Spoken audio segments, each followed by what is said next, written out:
Welcome to the Oh Hell No podcast, where Kay Nicole delivers a daily dose of inspiration by discussing passion, purpose, and struggle with people who are living their best life doing what they love. Here's Nicole. Hey everyone, welcome to another episode of the Oh Hell No podcast. Today we have Jatali Bellanton. She is an author, an investor, an entrepreneur, and she is the founder of the youth financial literacy organization, Kids Who Bank. Welcome to the show. Thank you. Thank you so much for having me. I'm so excited to be on. Yes, I'm excited to talk to you and get to know you. So tell us about how you got into corporate financial world and what you did there and why you left to pursue other interests. So many who have heard my story know that I had a mother figure who, when I was younger, was very irresponsible with money. So watching her struggles with financial literacy, basics like wants versus needs, and budgeting always made me self-conscious of the importance of learning about everything that I could learn about money. And I was very thankful to have a father who was able to step up and teach me everything he knew. And I just kind of took it and ran with it. So I always loved finance world from a young age. I would say I really started at the age of 8, becoming like, teach me everything you can. And I just stuck with it. And now I'm an adult and I'm still just in love with the finance world because I feel like there's always something new to learn. So my background was 9 years investment banking and then 4.5 years in forensic accounting, which was really exciting because, you know, I got to learn 2 different major aspects of the finance world. Rather, it was stocks and bonds and ETFs in that world, in the trading world, or commodities.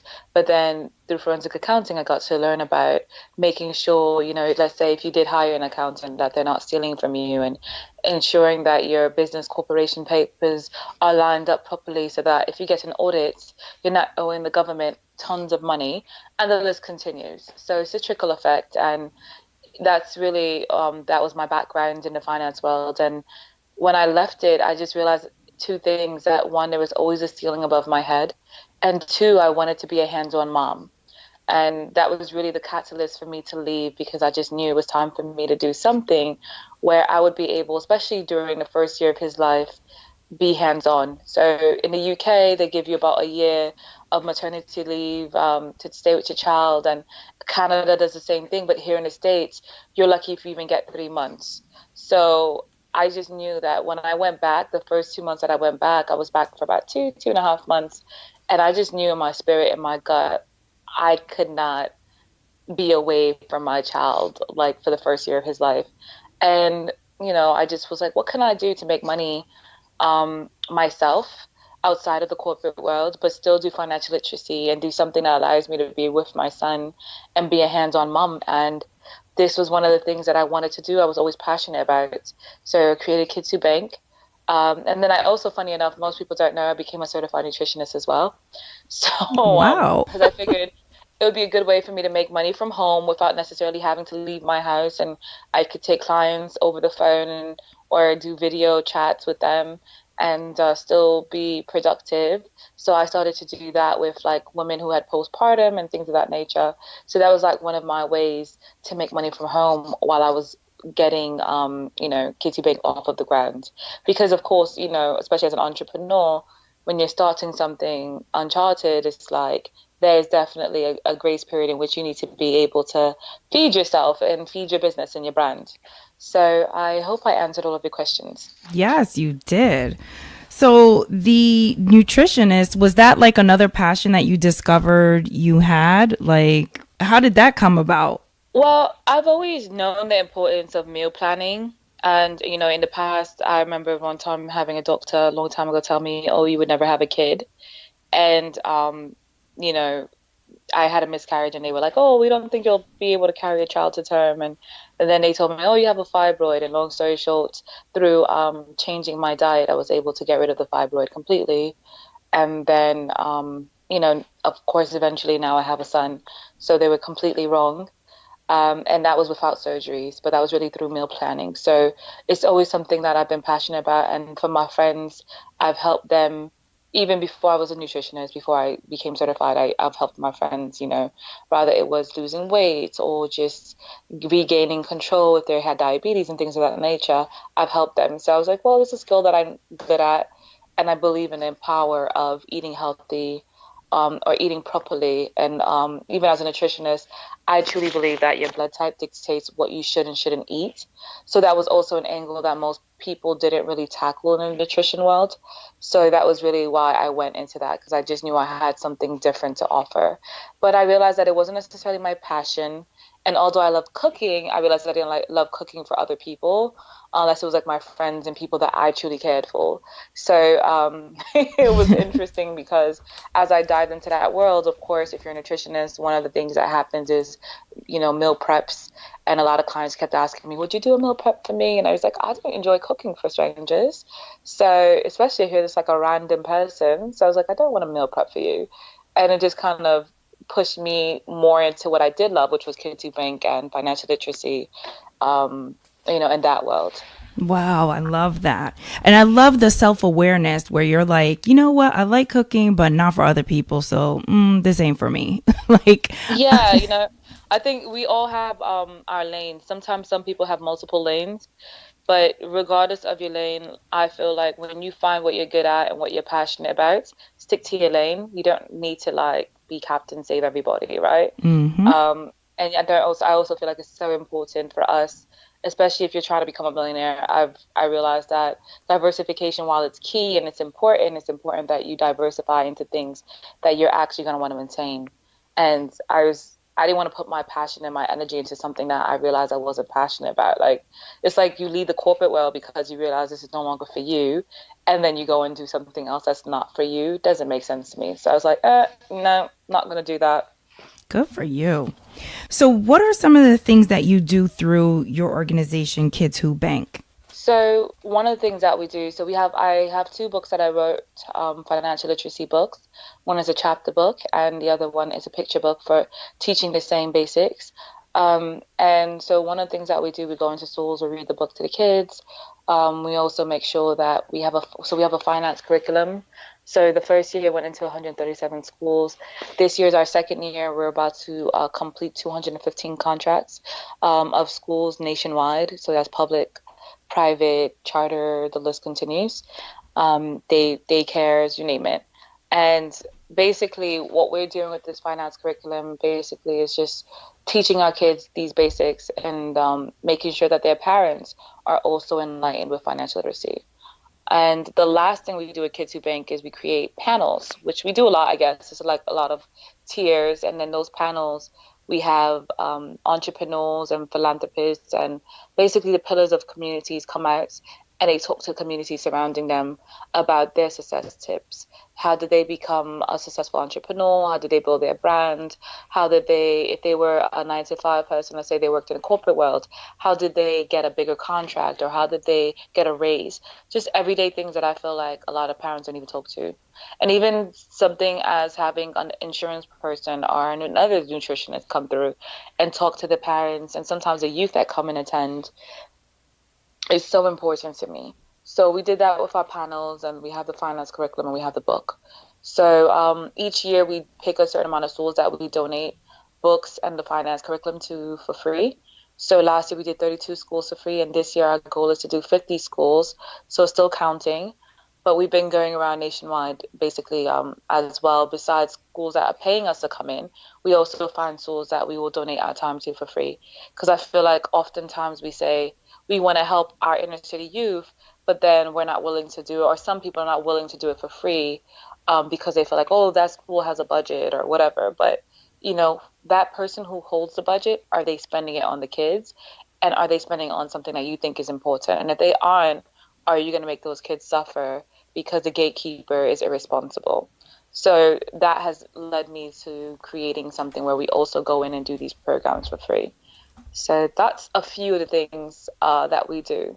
Wow, that's amazing. So are you based in the UK or are you based in someplace in America? So I'm based in New York City, which is exciting for me because it's like the epicenter of so much, I feel like. But our curriculum also is in a lot of schools in California. but we are definitely here in New York. I'm in New York. I live in New York now, and I'm proud New Yorker. Actually, I'm 2019 New York State Mother of the Year, which was very exciting for me. I never would have imagined it, but this year that was one of the coolest things. In April, I was honored. And that's by the organization that created Mother's Day. So it's like the organization that has honored people like Roosevelt and, Eleanor Roosevelt and all these prestigious people were like, hey, you're the 2019 New York State Mother of the Year. And I was just like, this is exciting. So yeah, but I live in New York. That's amazing. Congratulations. Thank That's you. so Thank you. cool. So, with your organization, you have something called the Kid Preneur Awards, and I want you to tell us a little bit about that and let us know, how does a child enter this contest and or get recognized by your organization? So the Kid Preneur Awards, we created it in our first year as an organization. I realized, in short, we honor youth entrepreneurs and philanthropists and the adults creating ladders for them. And the reason why I created the Kid Preneur Awards is because when I would go into various schools, by the time we reached our 30th school, I noticed a trend of kids saying things like, why do I need to learn a business plan? You have to be Jaden or Willow Smith in order to have a successful business at a young age. Like, they would say defeatist things of that nature, and it really felt like, as well, that like when celebrities, like they would make comments like, oh, when Jay-Z and Will Smith and these people become famous and rich, they leave the hood and they never come back. And I'm like, I don't know where you're getting these facts from, but if this is your perception of what's happening, I just wanted to create something that would put a dent in that perception, change that narrative. So when we created Kid Preneur Awards, it was to honor youth who I knew that I have encountered that were doing these things. And kids would make comments like, even when you look at, I love Black Girls Rock, but like one kid mentioned to me, well, it's about girls. And he was like, second, he was like, a lot of them are just already famous or have famous family members. And he was like, once again, back to the whole Willow Smith type thing. And I just really was like, let me try to create something for kids that maybe not everybody would know, right? Some of the famous kids and some of the kids that are not as famous. And so we honored, like in our first year, we honored a 6-year-old going on 7 who made 100,000 selling tutus. We honored a kid who made 300,000 selling slime. We honored, this year we honored these 5 kids called the Junior Flip Kids who had been featured on like the Steve Harvey show and the Ellen show for doing real estate. And if I'm not mistaken, they're between the ages of 5 to 14 years old, and they made a profit of 650,000 in real estate. Wow. We honored Demarjay Smith. Demarjay Smith is this kid. He has this saying, strength, no weakness, and he's all about anti-bullying and helping, kids find their voice. And he's also been featured on like the Steve Harvey show. And we honored a little girl, Chef Destiny. She's 8 years old, but she's been baking since she was 4. She started off with like, the box baking goods, and then by the age of 8 now she's baking everything, cupcakes and cakes from scratch. And she goes and she tours events and she's selling her cupcakes, and she's a young entrepreneur. And so we honored all these kids, different ages, and they're from all around the United States, California, DC, Atlanta. We had the Brown Boys Lemonade from Atlanta, and just amazing youth that people didn't know about. And then we honored adults who equally were amazing, that were doing things that most people don't know that they're doing, such as J. Alexander Martin. He's a co-founder of FUBU. People know him for that, but they don't realize that he gives back. He wrote a book about financial literacy, and he also spends a lot of time giving back with the different various tools. We did Jane Carter Solutions. She talked about the success in a roller coaster that it is to be an entrepreneur, and helping people to take away the blinders when it comes to the glamorization of being an entrepreneur. And just important people that I feel like help our kids to know that there is no color line any longer. There's something that no matter what field you want to get into, you have the capabilities, and these are some of the people who have paved the way for you or had donated or done something to help you get to this next point or next level in your career. So that's the Kid Preneur Awards. That's my baby. I love it. This 3rd year is coming up. We do it every April during Financial Literacy Month. And for the 3rd year, we already started planning from now. So it's exciting because now, because we have videos and pictures, we're getting more responses from corporate sponsors, so which is exciting because that's like our next goal is getting a corporate sponsor, because the Kid Preneur Awards pays for us to go into, let's say, a school. Like this year, our goal is 50 schools to do the finance curriculum for free. Well, if we get our perfect corporate sponsors, maybe next year we'll be able to do 100 schools for free, or maybe at least do trips with the kids, rather it's to the Federal Reserve or places that are important for them to know about. We do things like get the kids stocks. So, these kids have an option of doing all of these things through our program. And, these sponsors allow us to do that. So before I forget, so the kids can nominate themselves, or parents can nominate their children. A stranger can nominate another kid as long as they have the contact information so that we can hopefully get in contact with that person. And it's on kidswhobank.com/nominate. Literally, you put it up and you get to start submitting kids, and submissions open June 1st. And so the cool thing about that as well, before I forget, is that we also have a cash prize for the kids. So ages 6 to 11 win $1,000 towards a business, and 12 to 18 win $1,500 towards a business. And once again, if we get a sponsor, we might be able to double the cash prize amount. But besides just honoring them and giving them the money, we actually help them like incorporate. Do you need a patent? Do you need a trademark? What do you need to make sure your brand gets started on the right foot? And we actually help them for about a year to actually make these things happen. Wow, that is unbelievable. I love it. So I'm Thank you. I have a bunch of kids in my head that I'm definitely going to go in and nominate. Awesome. So, yeah, I love it. This is the best part. When we get to, as women and as people, and we can bond together and nominate these amazing kids, it's awesome. And, the first year I noticed there was this trend of like, it seemed like people thought it was only for Black kids. And I was like, no, it's for all children. I do want our kids to get a highlight, but, at that same point, it's for all youth. And then this year we had more of the Latin community, and Indian and community that came out.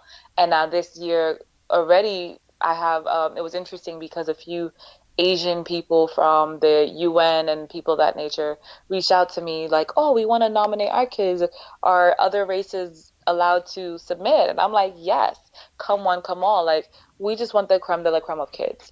When we go into the schools, we don't segregate and only go to schools where it's predominantly Black or any particular race.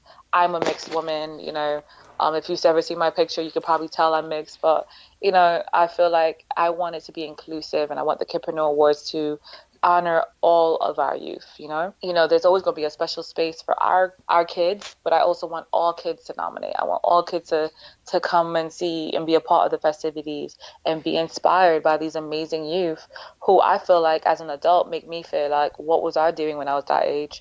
I know. I mean, I really feel the same way. I feel like nowadays these kids are so amazing. Like, they're just out there killing it. Like, some of these kids, they're like baking, like the baking stuff. I watch on TV, like the cooking channel, and I watch the little championships. And these kids are so small, and they're like, oh, I used to bake with my grandmother or my mom or whatever. And I just loved it and just kept doing it. And now they're on TV baking, It's just amazing to me, but I love it. And I love that you're perpetuating that type of, energy for our young people. It's really amazing what you're doing. Thank you. Thank you. I love it. Yeah, it's awesome. So tell us a little bit about the book, Kidpreneurs, Wants versus Needs. Just give us a high level overview of what parents can expect their children to learn if they purchase this book for their child. So the book basically is a premise behind it follows the journey of these kids, about 8 youth who want to purchase a game console and their parents say no to them. And their parents are basically like, if you want it, find the money some other way, but I'm not giving it to you. And they decide that they're going to spend their summer trying to raise enough money for this virtual reality game that they want to purchase. And you follow their journey as they become entrepreneurs, and they learn about depreciation and things of that nature, because I feel like in particular depreciation is a term that a lot of kids don't understand, such as Jordans. You buy them, and depending what kind of Jordans they are, once you've worn them, they might have depreciated in value, right? So the kids learn things like, hey, my game console, after I purchased it, it might not retain its value, especially with, like, let's say a PlayStation or Xbox, and a new one comes out And then the one you have already now is kind of like, okay, is it still worth the same? And how long do you have to keep a game console before it goes back up in value? And, so they learn all these little things. They learn about branding and marketing, and they learn about the barter system and how to use one's skills to generate income in one's versus needs. And at the end of the book, you basically get to see, do all the 8 kids purchase, after working so hard for their money, do they purchase this game console? Or do they decide that, you know what? I worked so hard for this money. I don't want to spend $500 or $550 on a game console. And, it's just really cool. And I think that's important for parents to pick up the book, just because of the fact that a lot of our children, they see, they want, but do they truly need it? And do they understand the difference between the two? And are they willing to exercise some kind of restraint when it comes to purchasing everything that they like? So that's really the main things that you really get to see. And we even tackle in a cute little chapter about credit scores and APRs and compound interest. And, we go into it lightly. In a second book that will be coming out soon, within the year, that next book will more talk about like real estate for youth and things of that nature, and showing them how can they jump into that world at a young age. So, that's what this book tackles, and it's really cool because it's also inclusive of cultures. There's an Asian character, there's a West Indian character, there's an African character, there's a character who wears a hijab, and just different things. There's a Japanese character, and there's just so many different things that are really cool and inclusive about the book as well. So I feel like it helps with anti-bullying and self-love. Nice. So you also have a discounted book program for the books, I noticed. So if you buy more than one, you can get them at a lesser price. So that's great for people who might want to buy it for, maybe an after school group or something like that. Yes, exactly. And I mean, I really encourage it. And even for schools, like we've had a few schools that reached out and they said even with the bulk order pricing, they couldn't afford it. Is there anything that we can do? And once again, we create budget in particular for schools that don't have a budget, so we can try to help them meet them halfway. So I always say, just reach out. You never know what could happen. And one of the schools that we did for free this year, the woman, like, she was like, this is what the DOE gives us as a budget, and this is what we have to, where they tell us this is where we have to spend it. Can you do anything for us? And we decided to make that school be one of the schools that received it for free. So besides budgeting, and one of the cool things is once you purchase a certain amount of books, then we have little deals that would go on. Like if you purchase, let's say before this June, we have a deal where I come in and sign the books for the kids, and we have an author day visit for free. And like the author day visit is really cool because not besides signing the book for the kids, we have like a little mini crash course called Finance 123s, where I'll come in and break down basic things like, hey, who here has a bank account? And most of the kids raise their hands, and you're like, do you know about overdraft fees? Do you understand how that works? Do you realize you're just giving away your money when you're being irresponsible? We teach them about, just different aspects of being financially stable beings. I think that's so important because they really have no idea. Because when my daughter gets money, she thinks she's rich. Like, oh, I have $100. I can buy you. Like, I'm like, girl, have several seats, okay? Because that is not going to go that far. So I think it's like really important. So I always like to talk a little bit about the struggles of, just changing careers or becoming an entrepreneur and things like that. So tell us about going from corporate, I don't want to say corporate America, corporate UK and America for you, and following your passion. What were some of the things that you had to sacrifice to make your dreams a reality? Well, the first thing was money, and now it's back. But the first 2 years or a year and a half of even writing the book or thinking about writing the book and leaving the corporate world, that first year is so rough because you're so used to having a 9 to 5. You're so used to having someone, hey, you come in here and there, you get your check at the end of the week, and that was gone. So that was definitely different. So it was like, if I liked to budget before, my budgeting was like next level, and there was a lot of dinners with my friends that I had to sacrifice, and some people were like, oh, but you didn't really have to sacrifice. You have savings. And I'm like, yeah, but if you keep dipping into your savings, I'm one of those people that believes you dip into your savings, not knowing where your next dollar is coming, it's not really a good idea. And no matter how much your savings are, you could have $2 million in savings, but why waste that money, especially when you're trying to build an empire, right? Mm-hmm. So that was one of the things for me that I sacrificed a lot of dinners. And I had friends that I lost, and it was good for me because it was like dead weight, I guess you could say, because there were people who, you know, when I was like, hey, I can't come to dinner with you to this per se in these restaurants that, you know, a steak is like $70 or $100. And even if I'm not eating steak, you know, because I go through periods where I'll be fully vegan, and I'm like, so even if I'm not eating steak and I'm having a salad, which might cost $20, I'm still splitting this bill with you. And, you know, I remember I had a couple of people when I'd be like, hey, you know, I'm not drinking wine. I'm having a salad and water, and I can't split this bill with you because I'm in save mode. I'm leaving the corporate world. I had friends that would kind of like, they would feel away, you know, and they would, you know, be cheeky about it. And I remember thinking, well, I'm going to not really be seeing you often. And, Exactly. you know, there were some friends who were very supportive.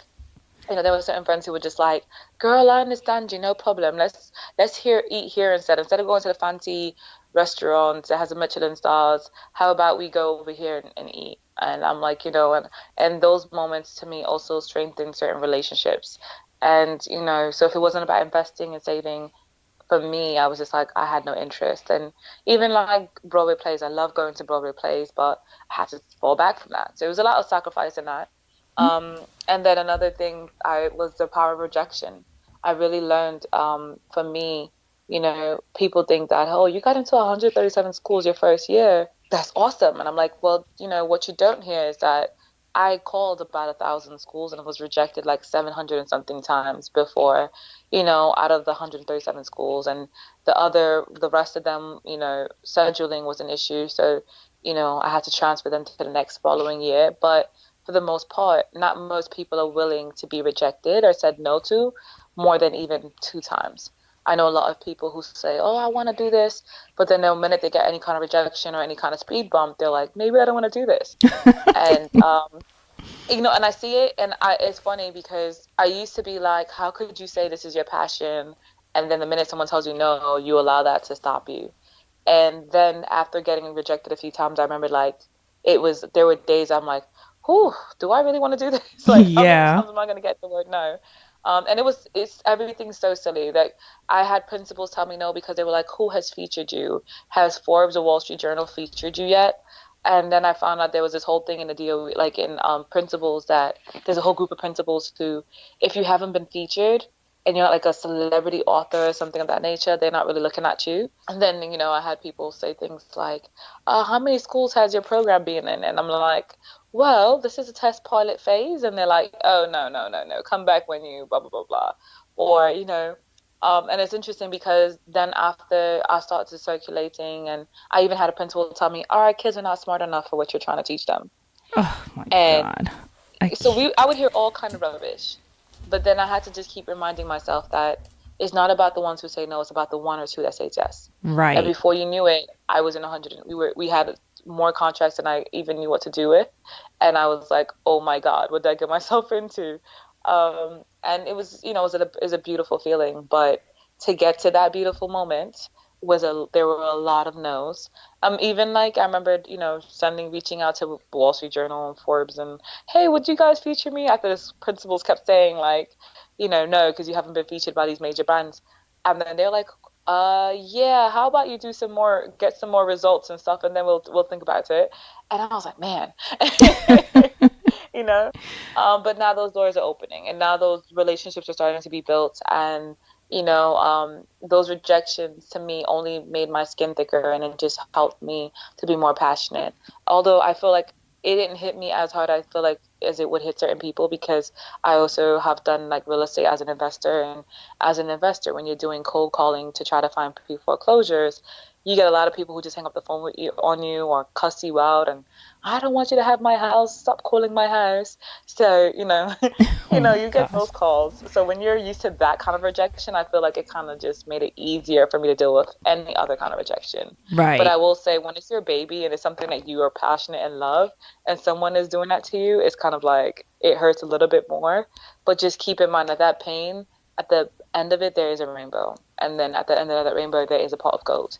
So I guess those are the challenges that I came across the most when I left the corporate world. And those are the things that I experienced. Nice. I love the way you sum that up because that's so important for people to know that it's no easy road. It's going to take time. And if you're passionate about it and you really love it and you stick to it, it will pay off in the end. I So, fully agree. yeah, absolutely.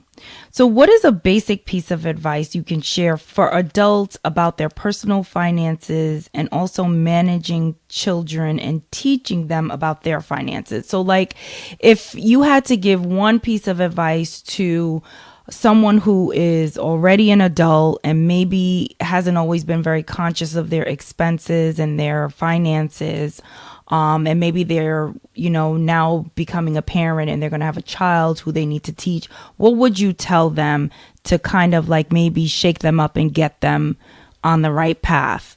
The first thing I would tell them is create a budget and write everything down. It is so hard to keep track of your money when you don't write it down. And don't think because you get a bank statement that that's enough. You really need to have a book, have some kind of a chart where you're personally writing down and deducting, and you're keeping a chart.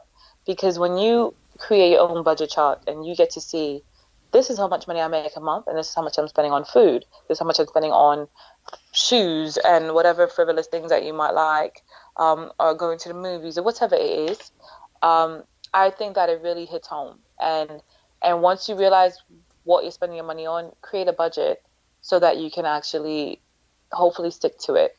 And I think that I'm not saying not to enjoy your life. Yes, we have to have fun moments. Like me, my vice is traveling. I love to travel. I love to see the world. And, when I do spend money, that's what I will spend my money on. But at that same point, I always make sure that, I have my travel fund, and I also make sure that I've reached my goals when it comes to budgeting and saving before I will say, okay, let me go to this country or that place. And, so I think it's really important for parents to do that. And with your children, it's the same exact thing. Budgeting with your children is important. Teach them the power of their dollar and that they have buying power. So the next time, like my son, when he was 2, we started teaching him about budgeting and, wants versus needs. So, he would say, hey, every week he wanted a Hot Wheel car. And he has all these cars and toys that he would have every night. I would say, okay, clean it up. His dad tag team would be like, all right, clean up your toys, you earn a quarter. And if he didn't clean up his toys, then he wouldn't get his quarter. And at the end of the week, after 6 days, he wouldn't have enough money to pay for the car. Plus, if it's $1.07, $1.25, whatever the car is, he wouldn't have enough change to purchase it. And, as a parent, he would pout and he'd be sad. And he's like, I can't get my car. And the hardest part for parents when you're teaching your children financial literacy is sticking to your guns. So I always tell parents, make sure you stick to your guns. Even if you yourself, when it comes to yourself, don't stick to your guns. When you're teaching this life lesson to your child, you need to stick to your guns. And I remember it took about 2 times for him to go through experience where he didn't clean up his toys and did not have enough money to buy his Hot Wheel car at the end of the week. And by the second time he experienced that, he really would make now he makes his effort. And now for 2 years now, every night he puts away all his toys so he can earn his money, earn his quota. And my friends will come over to my house and they'll be like, oh my God, your son is so spoiled. Look at all these Hot Wheels cars he has. And I'm like, no, he earned each and every one of them. He worked for his own Hot Wheels cars. And they'd be like, really? Oh my God, that's beautiful. But it's like our children are mirrors of us. And our children also only push as far as we allow them to. Mm-hmm. So those are the 2 things I really would say to a parent. So personally for yourself, write down what you're spending your money on and budget. And for your children, it's important for you to teach them how to earn and budget, And I will say another story, like for adults when it comes to budgeting. I had a woman, she went through a bad divorce, and she reached out to me and she's like, can you please help me to budget? Like, now she's a friend of mine, but she was just like, I came from making 80,000 to 160, literally doubled her salary. And she was like, I don't really have any savings and I don't know how that's possible. And this woman was spending basically $3,000 to $4,000 a month on food. What? Wow. And it sounds like a lot, right? But keep this in mind, okay? When you think about it, right? AM, she wakes up, she goes to Starbucks before she goes to work. She got coffee for, like, let's say $6, $5, plus a bagel or a croissant or whatever she gets. Before you know it, you spent almost like $9 just on breakfast. Then you get a smoothie around mid-lunch if you get a little bit hungry. And then you get a salad. And by the time you add all these toppings into your salad, you spent like $15 on the salad, right? Mm-hmm. And then, so that's right there. And your smoothie, on average, a smoothie is like $6 nowadays, right? Mm-hmm. So you $6, you have $15, that's $21, plus $9, $30 from breakfast. Now you're at $30, you have a kid, and you yourself like to eat. Your kid likes to eat something. So she would buy her son like McDonald's, and like say it was a Big Mac, and it was like $10, $12. And then she liked Thai food, so she would like get herself some Thai food. And then there's like another $15. So before you know it, in one day, you basically spent at least $60 in one day. Mm-hmm. And there are still 6 more days in the week. And then Saturday and Sundays, between going out with your friends, or going to an event, or paying to go to this party or day party or wherever, before you know it, you spent at least $1,000 sometimes. You're spending $600 on average, $600 to $1,000 in 1 week, if you're living a comfortable lifestyle and you're like not thinking about what you're spending your money on. So, and then there's 4 to 5 weeks out of the month, right? Yep. So when you really do the math, before you know it, you could easily spend $3,000 to $4,000 on food and just your lifestyle. And when I say food, I'm also talking about like the socialization of, let's say you go to an event and Taj is having something, $60 brunch or whatever like that, and you start to drink mimosas, and your mimosa happy hour is over, but you still got a couple of more. It all adds up. Yeah. So basically, I say that to parents. That would be my tip to adults. It's just that. Start there. That's good advice. So because you are so conscious of your finances, are you always making the best financial choices for yourself? I know you said you like to travel, but it seems like even though you like to travel, you still are making sure you're crossing your T's and dotting your I's before you're booking that trip. So please tell us that you're human and you do sometimes make bad financial choices. Now those decisions happen less, unfortunately. And it's crazy because I tell you, like, you pray for something and it happens, right? So I used to pray and be like, I want to get paid to do what I love and travel. And now I have schools that will pay for my travel. Like even, Hawaii, I'm talking to a school in Hawaii, and they're like, okay, we're going to pay for your flight and the flight for your son and, like, your hotel and whatever like that. And they just want me to work for 2 of the days. And they'll pay for me to come down for 5 days at least, and they'll pay for 2 of the days for me to just come in and teach the kids. And I'm like, whoa, like, that's God right there, right? Mm-hmm.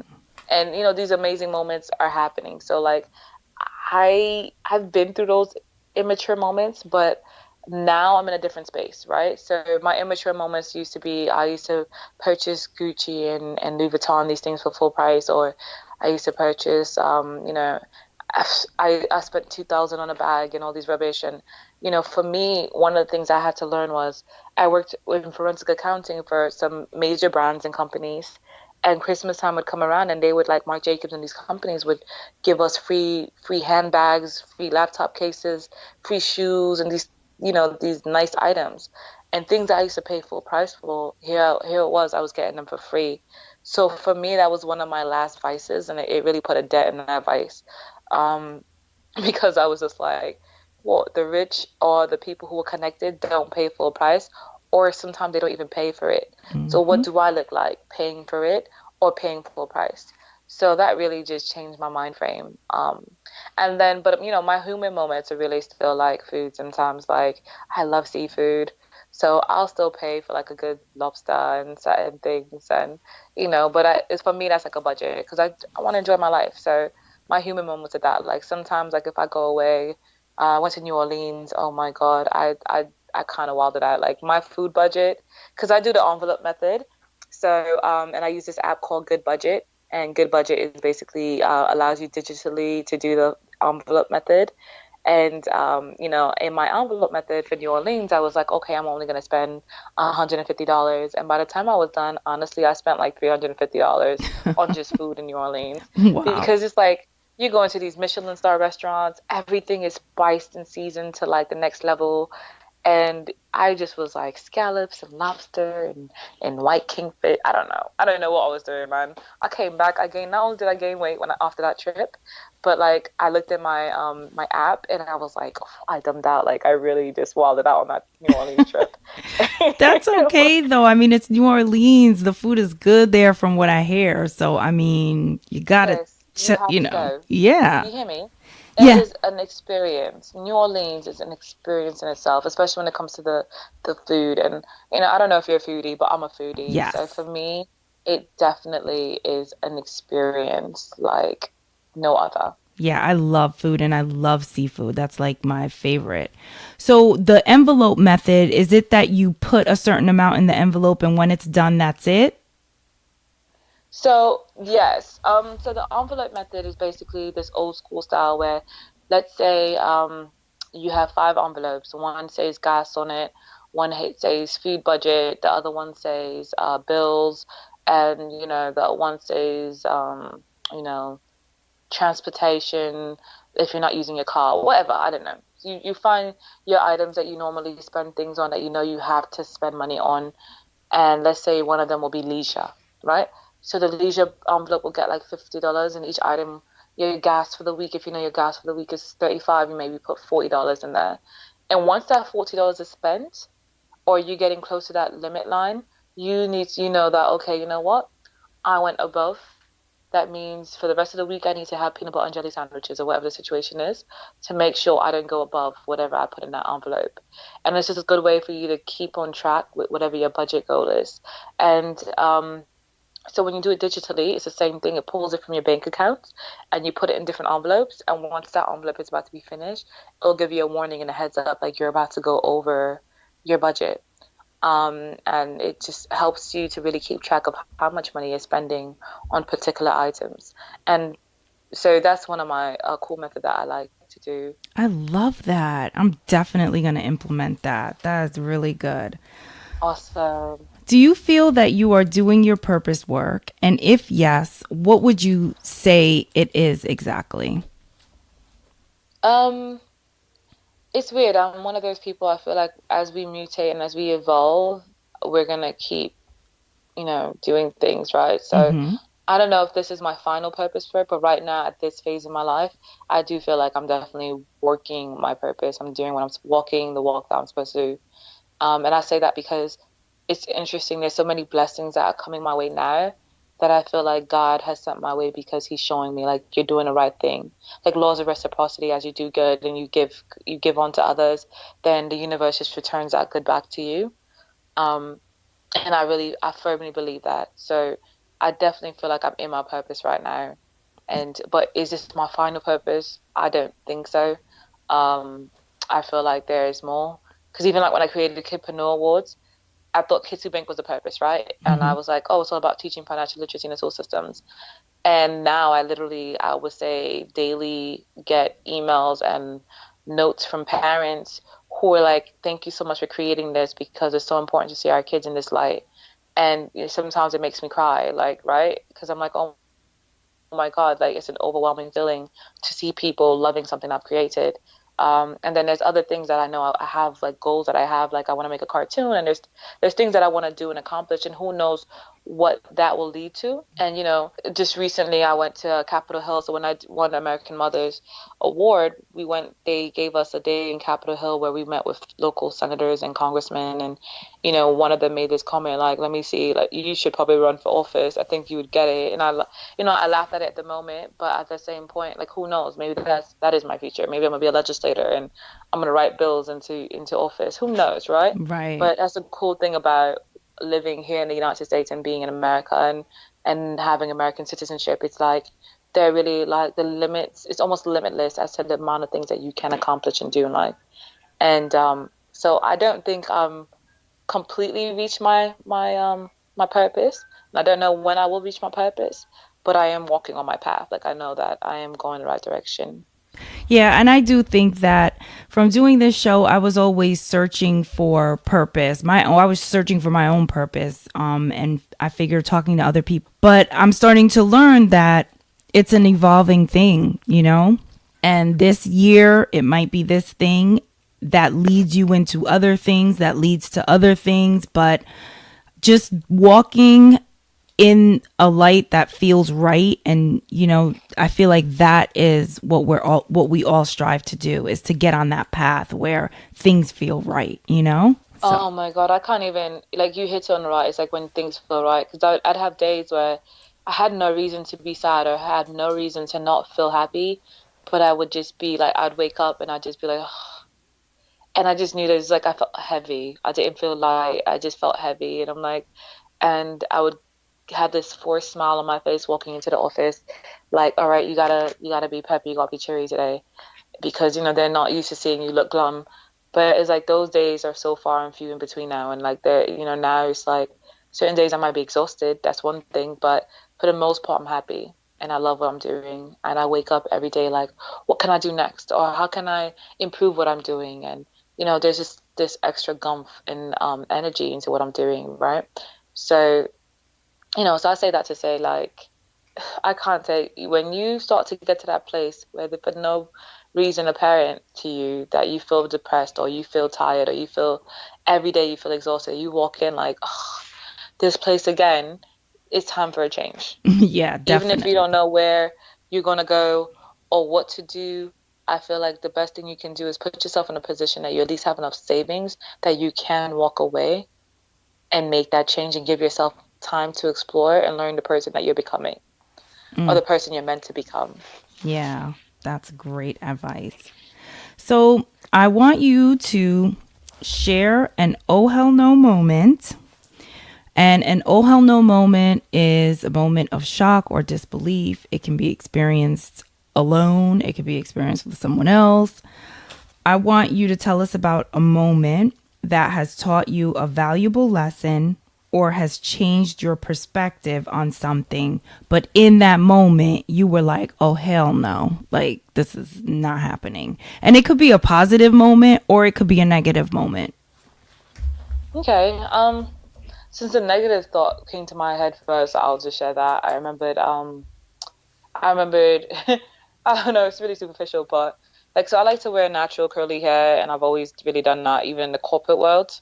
Now it's kind of like, you know, a lot of people are doing it, but back when I first would do this, it wasn't really common. And I worked in an environment where, especially in the corporate world, you're surrounded by predominantly Caucasian people. And I remembered one day I was sitting there, and this woman, you know, I guess she was trying to give me a compliment, and I had straightened my hair, and she was like, "Oh, Jatali, you should always wear your hair straight. It looks so much more professional."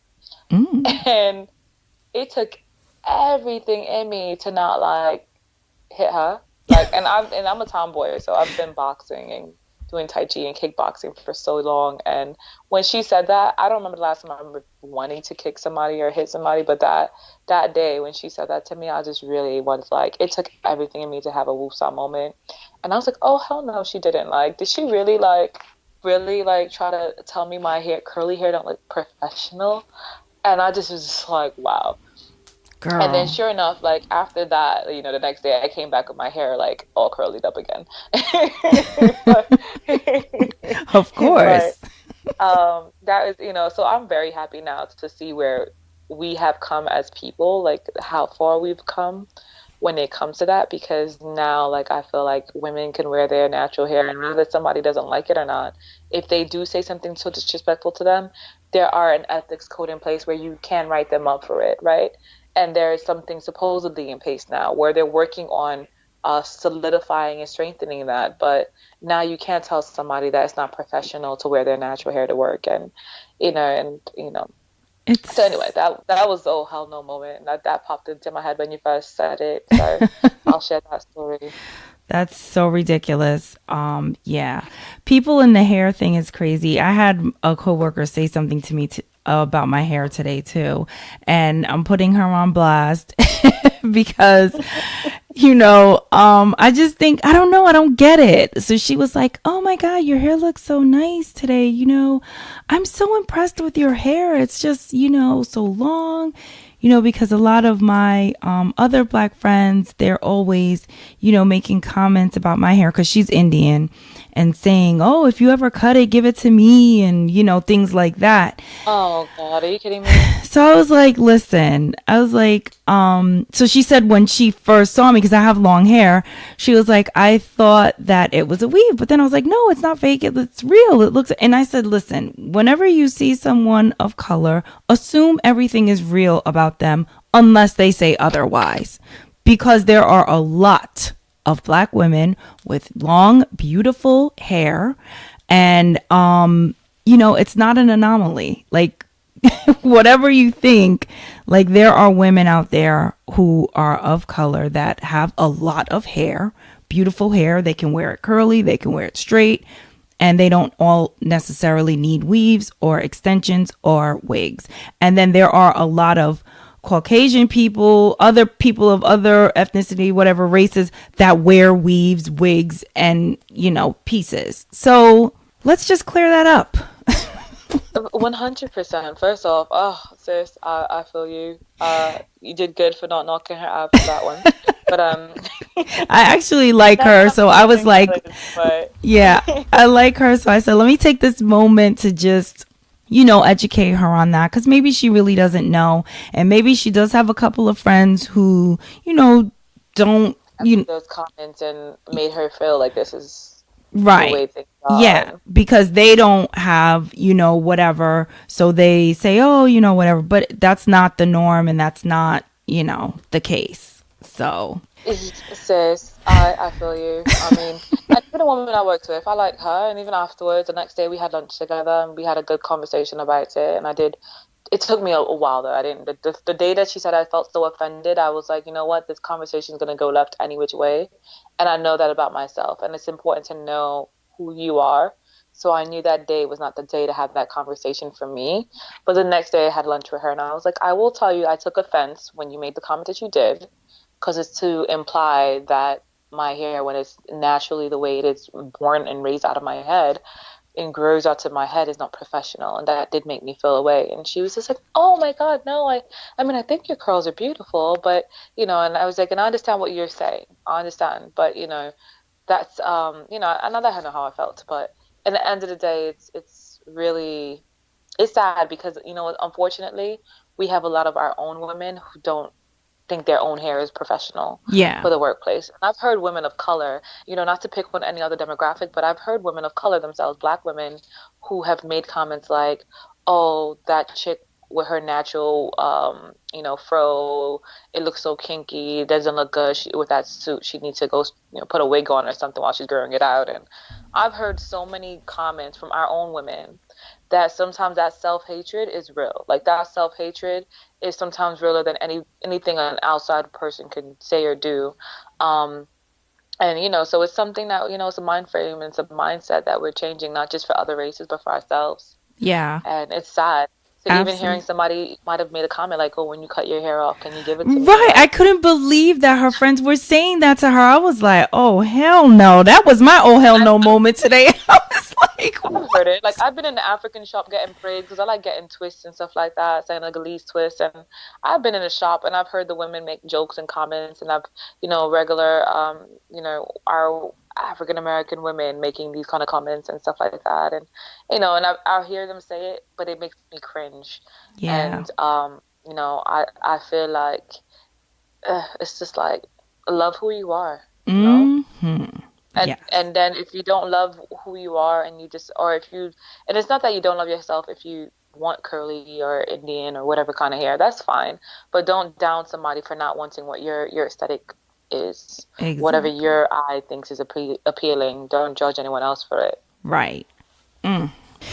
Well, it was such a pleasure having you on the show, learning about you and your business and all the fabulous things that you're doing with children. But please, we need to know how we can learn more about your organization and stay connected. So give me your website, your Instagram handles, Facebook, whatever it is that you're on. So everything is at Kid2Bank.com, Kid2Bank Instagram, Kid2Bank on Twitter, Kid2Bank. Everything is Kid2Bank on Facebook. Everything is Kid2Bank. And, if you want to email me, it's info@Kid2Bank.com. And, I'm guessing we're going to cyber stalk each other on Instagram. I'm going to make sure I go follow Oh Hell No on Instagram. Yes, and, please.